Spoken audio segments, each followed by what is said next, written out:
નમસ્કાર મિત્રો, કે ચેનલમાં આપનું હાર્દિક સ્વાગત છે। હું દિનેશ સિંહ રાઠોડ।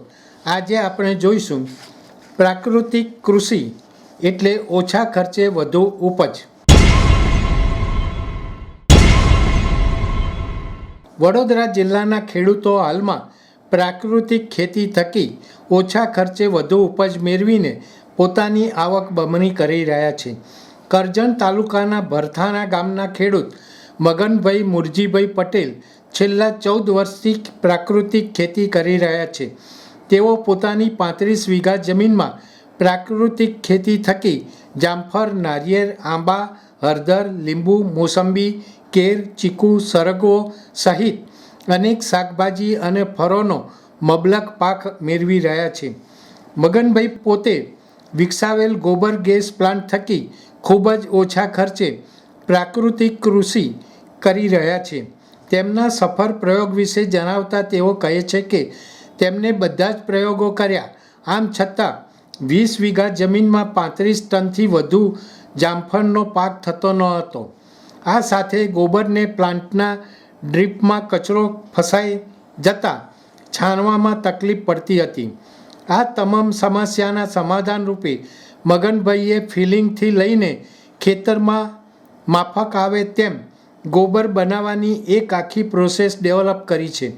ખેતરમાં સમયસર પ્રોસેસ કરેલ સ્લરીનું પોષણ આપતા તેના સફળ પરિણામમાં તેમની 20 વીઘા જમીનમાં 60% કરતાં વધુ જામફળ મળતા થયા છે। પ્રાકૃતિક કૃષિ પદ્ધતિ અપનાવવાથી તેમની જમીનમાં ઓર્ગેનિક કાર્બનનું પ્રમાણ પણ સતત વધી રહ્યું છે। આ સાથે જમીન એટલી પોષક બની છે કે ત્યાંની જમીનને ખોદતા દેશી અળસિયા મળ્યા છે।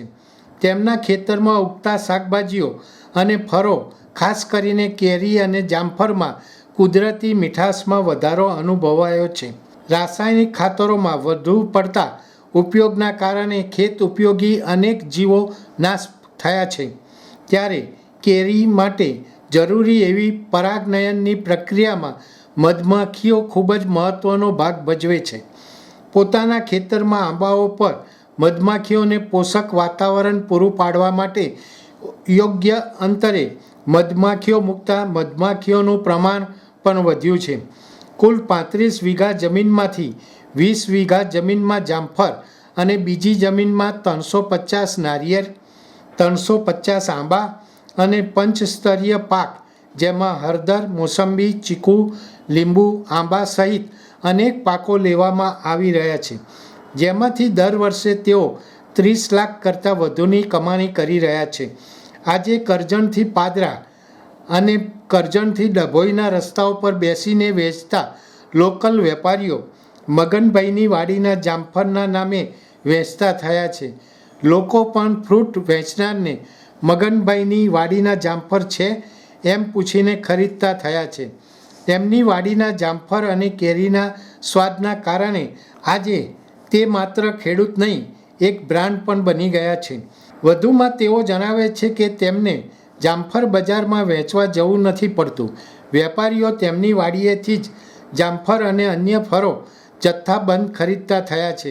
આ સાથે અનેક લોકો તેમની વાડી પાસેથી પસાર થતા જામફળ લઈ જતા હોય છે, જેના કારણે મગનભાઈને બજાર સુધી જવાની જરૂર જ નથી પડી અને બજાર તેમની વાડી સુધી આવી પહોંચ્યું છે।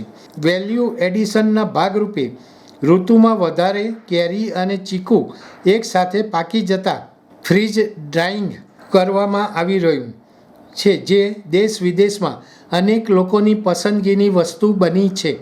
આ સાથે કેરીની મીઠાશ અને ગુણવત્તાના કારણે તેમણે ફ્રોઝન કરેલી કેરીનો સ્વાદિષ્ટ રસ આખું વર્ષ લોકોને ખાવા મળી રહ્યો છે। આમ મગનભાઈ માત્ર ખેડૂત જ નહીં, પરંતુ પ્રકૃતિના સંવર્ધન માટે પ્રાકૃતિક ખેતીના નવતર પ્રયોગ, વેચાણ, બ્રાન્ડ અને ફૂડ પ્રોસેસિંગમાં પણ આગળ વધી રહ્યા છે। દર્શક મિત્રો, અત્યારે આટલું જ। આવા વધુ સમાચારો માટે જોતા રહો કે ચેનલ। નમસ્કાર।